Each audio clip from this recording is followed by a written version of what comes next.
1918, qui mettait fin à 4 années d'affrontements meurtriers. Ce jour-là, l'Allemagne a reconnu la réalité de sa défaite militaire et a demandé l'arrêt des combats aux forces alliées. Rendons hommage aux combattants qui, par leur courage et leur abnégation, ont su la contraindre à déposer les armes.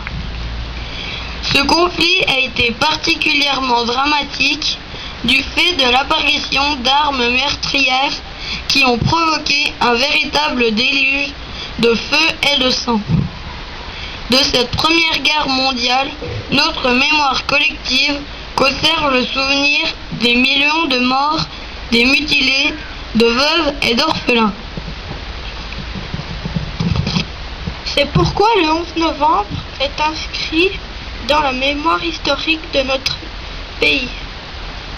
Cette date doit demeurer une journée de recueillement et de souvenir de la Première Guerre mondiale, préparée au niveau local et de la population, spécialement de la jeunesse.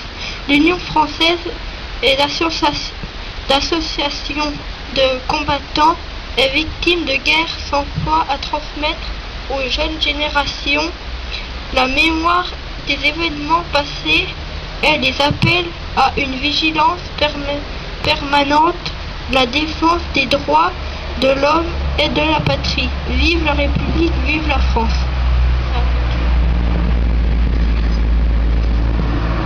À l'occasion du... Nous allons continuer la cérémonie par le message des enfants. À l'occasion de la cérémonie commémorative de l'armistice du 11 novembre 1918, nous avons travaillé sur 3 petits thèmes autour de la Première Guerre mondiale. L'intervention de M. Georges Clemenceau, président du Conseil des ministres devant la Chambre des députés l'après-midi du 11 novembre 1918. Lecture par les élèves de l'Étoile. La cérémonie du 11 novembre 1919, 1920 et 1921, lecture par les enfants de Quintigny. Les journaux tranchés, lecture par les enfants de Saint-Didier. Intervention de M. Georges Clemenceau, président du Conseil des ministres, ministre de la guerre, annonçant à la Chambre des députés les termes de la convention d'armistice signée le matin même à Rethon. Je vais vous donner lecture du texte officiel de l'armistice qui a été signé ce matin à 5 heures par Monsieur le Maréchal Foch, l'amiral Ouémis et les plénipotentiaires de l'Allemagne.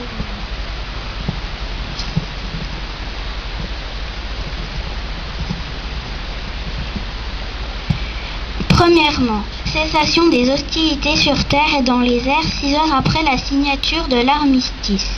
Le feu a cessé ce matin sur tout le front à 11 heures. Deuxièmement, évacuation immédiate des pays envahis, Belgique, France, Luxembourg, ainsi que l'Alsace-Lorraine, réglée de manière à être réalisée dans un délai de 15 jours à dater de la signature de l'armistice. Messieurs les députés se lèvent et applaudissent longuement. Crient « Vive l'Alsace-Lorraine !»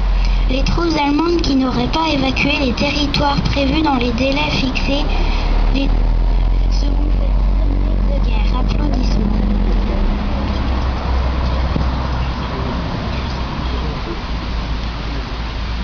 Rapatriement commençant immédiatement et devant être terminé dans un délai de 15 jours de tous les habitants des pays énumérés ci-dessus, y compris les otages et les prévenus ou condamnés.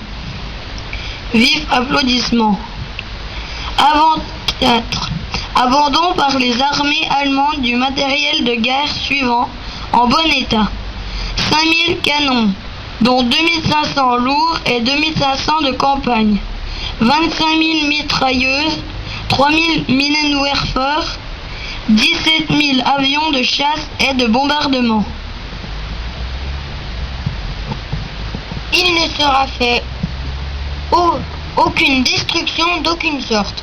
Les installations militaires de toute nature seront livrées intactes, de même les approvisionnements militaires, vivres, munitions, équipements qui n'auront pas été emportés dans les délais d'évacuation fixés, les dépôts de vivres pour la population civile, bétail, etc. devront être laissés sur place. 7. Les voies et moyens de communication de toute nature, voies ferrées, voies navigables, routes, ponts, télégraphes, téléphones, ne devront être l'objet d'aucune détérioration. Il sera livré aux puissances associées 5000 machines montées et 150 000 wagons en bon état de roulement et pourvu de tout rechange jacquerie nécessaire. Il sera également livré 15 000 camions automobiles en bon état dans un délai de 36 jours. Les chemins de fer d'Alsace-Lorraine, dans un délai de 31 jours, seront livrés dotés de tout le personnel et matériel affecté organiquement par Astrézo. Applaudissements.